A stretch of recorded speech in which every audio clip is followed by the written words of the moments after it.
கணவன் மனைவி உறவு சிறப்பா இருக்கும், காதலன் காதலி உறவு சிறப்பா இருக்கும். வியாபார பெருமக்களுக்கு எல்லாத்துக்கும் இனிமே தான் பெரிய அளவுல இருக்கும். ஆணுக்கு பெண் உறவு நன்றாக இருக்கும், பெண்ணுக்கு ஆண் உறவு நன்றாக இருக்கும்.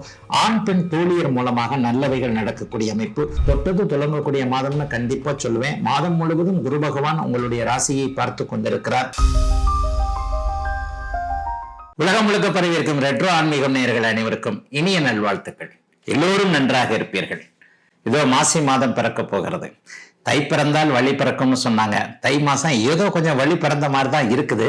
ஆனா வழி பிறந்துருச்சா வழி பிறக்கலையான்றதை கூட அப்படி ஒன்றும் பெருசா தெரியல. சரி, தை மாதம் இப்படி நகர்ந்து இருக்கின்ற நிலைமையில இந்த மாசி மாதம் ஏதாவது ஒரு மிக முக்கியத்தை செய்யுமா அப்படின்ற எண்ணங்கள் 12 ராசிக்காரர்களுக்கும், குறிப்பா மேஷம் முதல் மீனம் வரையிலான 12 ராசிக்காரர்களுக்கும் கண்டிப்பாக இருக்கும். தை மாதத்துல, இந்த மாசி மாதத்துல, கடந்து விட்ட மாதத்தை பற்றி நம்ம பேச வேண்டாம்.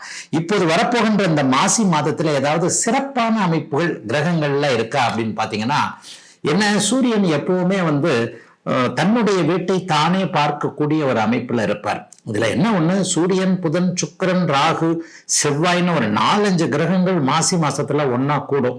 அதை பார்த்தே நிறைய பேர் ஐயோ எனக்கு இப்படி நடக்குமா அப்படி நடக்குமா, ஒருவேளை கெடுதல்கள் நடந்துருமோ, என்னுடைய ராசிநாதன் கெட்டு போறாரு. ஏன்னா கிட்டத்தட்ட ஒரு 4 கிரகங்கள் ராகுவோட சேர்ந்து கெடுது. செவ்வாய் மேஷராசி விருச்சிக ராசிக்கு அதிபதியான செவ்வாய், அதற்கப்புறம் சுக்கிரன் ரிஷபத்திற்கும் துலாத்திற்கும் அதிபதியான அமைப்பு. மிதுனம் கன்னிக்கு அதிபதியான புதன், அவரும் அப்படியே ராகுவோட சேர்ந்து கெடுறாரு. ராசிக்கு அந்த மாசம் முழுவதும் அங்கே அதே வீட்டில் இருக்கக்கூடிய சூரியனும் ராகு கூட சேர்றாரு. அப்ப 4 கிரகங்கள் ராகுவோடு சேர்ந்து 5 கிரகங்களாக கூட்டு முயற்சியாக மாதத்துல ஒரு தடவையோ 2 தடவையோ சந்திரனும் சேர்ந்துட்டு போவார். அப்ப இவ்வளவு பெரிய கூட்டு சேர்க்கை நடக்கும் பொழுது ஏதாவது எனக்கு ஒரு கெடுதல்கள் நடக்குமா அப்படின்ற ஒரு எண்ணங்கள் ஜோதிடம் அறிந்தவர்கள் ஆர்வலர்களுக்கு கண்டிப்பா இருக்குங்க. 5 கிரக கூட்டு சேர்க்கைன்னு வேணா எடுத்துக்கோங்க, 6 கிரக கூட்டு சேர்க்கைன்னு வேணா எடுத்துக்கோங்க. ஆனா என்ன ஒண்ணு, யாராவது ஒருவருக்கு இந்த பயம் இருக்குது அப்படின்னு பாத்தீங்கன்னா, மிக முக்கியமாக அந்த பயத்தை தூக்கி அப்படியே தள்ளி வைங்க. ஏன்னா இத்தனை கிரகங்கள் ஒன்றாக இணைந்தாலும் கூட 4 கிரகங்கள் ராகுவோடு சேர்ந்து கிரகண தோஷம் என்கின்ற அமைப்பை அடைந்தாலும் கூட, இதுல பாத்தீங்கன்னா செவ்வாய், புதன், சுக்கிரன் 3 பேருக்குமே கிரகண தோஷமும் ஏற்படும், கூடவே அஸ்தங்க தோஷமும் ஏற்படும். அவ்வளவுத்துக்கும் நிவர்த்தி அந்த குரு என்ற ஒரு பெரிய மகா அசுர சுபகிரகத்துடைய பார்வை இருக்குதுங்க. அப்ப 4-5 கிரகங்கள் ஒன்றாக சேர்ந்து 6 கிரகம் ஒரு நிலையில ஒரு 2 நாட்களுக்கு சேரக்கூடிய இந்த அமைப்பு மாசி மாதத்தில் நடந்தாலும் கூட எக்ஸலண்டா குருவின் பார்வை இருக்கனால பெரிய கஷ்ட நஷ்டங்கள் 12 ராசிக்காரர்களுக்குமே கண்டிப்பா வராதுங்க. குரு பார்க்க கோடி நன்மை என்பதை இப்போதே நீங்கள் புரிந்து கொள்ளக்கூடிய தன்மைகள் கண்டிப்பாக இருக்கும். அதுவே ரெட்ரோ ஆன்மீகம் நேயர்கள், என்னுடைய ராசிக்கு அது வேணா வந்துருமா, இது வந்துருமா, அது வந்துருமான்னு பயப்பட தேவையில்லை. உண்மையிலேயே எத்தனை கிரகங்கள் ஒன்றாக சேர்ந்து பாபத்துவமாக இருந்தாலும், ராகுவோடு சேர்ந்தாலும், அஸ்தமனம் பெற்றாலும், கிரகண தோஷத்தை படைந்தாலும், ஒரே ராசிக்குள்ளேயே அப்படியே இருந்தாலும் கூட குருவின் பார்வை என்ற மகத்தான ஒரு சுபத்துவம், மகத்தான ஒரு ஒளித்தன்மை அந்த கிரகங்கள் இழந்த பலத்தை திரும்ப பெறுகிறது என்பதால் பெரிய கஷ்ட நஷ்டங்கள் கண்டிப்பாக இந்த அமைப்புல இருக்காதுங்க.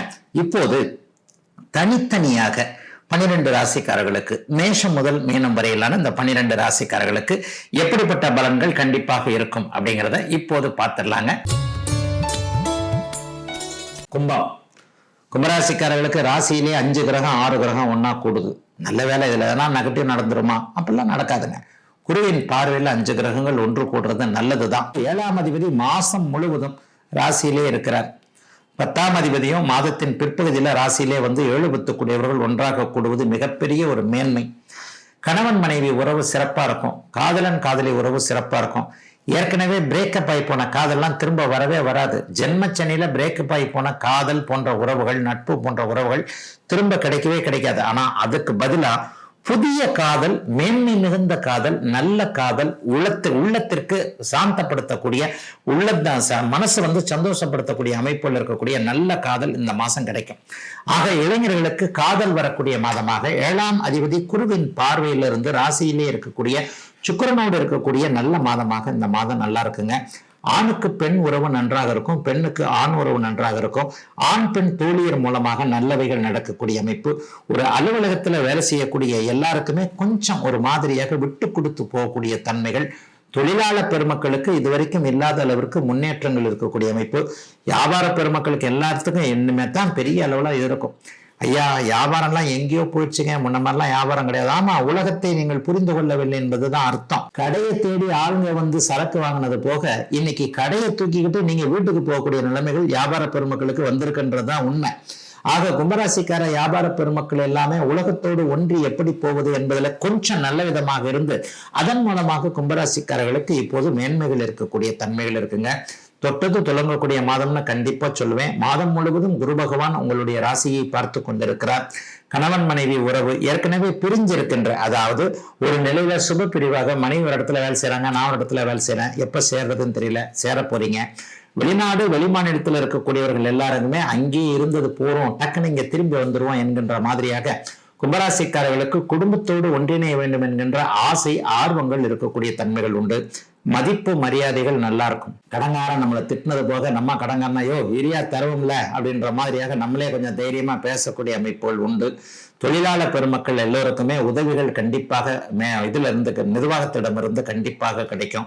உதவியாளர்கள் கிடைக்கக்கூடிய தன்மைகள் உண்டு. நல்ல வேலைக்காரங்க இப்போது கண்டிப்பாக இவங்களுக்கு கிடைப்பாங்க, வியாபார பெருமக்களுக்கு கிடைப்பாங்க. என்ன தேவையோ அதை சரியா சிந்திக்க முடியும். அதுவே ரொம்ப பெருசு இல்லையா? நமக்கு சிந்தனை நல்லா இருந்தாலே எண்ணம் நன்றாக இருந்தால் எல்லாமே நல்லா நடக்கும்னு சொல்லுவாங்க இல்லையா? அந்த மாதிரியாக என்ன தேவையோ அதை மனம் சிந்திக்கக்கூடிய, அதன் வழி வாழ்க்கை போகக்கூடிய நல்ல மாதங்க மாசி மாதம். கும்பராசிக்காரர்கள் எல்லோருக்குமே வயதிற்கு ஏற்றாற் போல இப்போது. எத்தனையோ கோடி ஜென்மாவிலே புண்ணியம் செய்தால்தான் வாய் முருகான்னு சொல்ல வருமா. சிவன், பிரம்மா, மகாவிஷ்ணு, அம்மன், பெருமாள், விநாயகர் நிறைய சொல்றீங்கல்ல. ஆனா இவங்க எல்லாருமே என்ன சொல்லுவோம்? இந்து கடவுள்னு சொல்லுவோம். ஆனா ஒரே ஒரு கடவுளை மட்டும்தான் தமிழ் கடவுள்னு சொல்றோம். இதுலயே தெரிஞ்சுக்கலாம் முருகருடைய சிறப்பு என்னன்னு. நான் என்னையா தப்பு பண்ணேன்? எனக்கு தெரியல உன்னை பத்தி, அதுக்காக எனக்கு இவ்வளோ பெரிய தண்டனை கொடுத்தியா நீ? ஓன்னு அழறேன். உலகளந்த பெருமாள்னு கேள்விப்பட்டிருக்கோம். யாரை சொல்லுவா? பெருமாளை சொல்லுவார். ஆனா முருகப்பெருமான் இரண்டாவது முகமாக பூமிக்கும் வானத்திற்கும் காட்சி கொடுக்கக்கூடிய முருகன் இரண்டாவது முகம் வாமதேவ முகம்னு பேரு.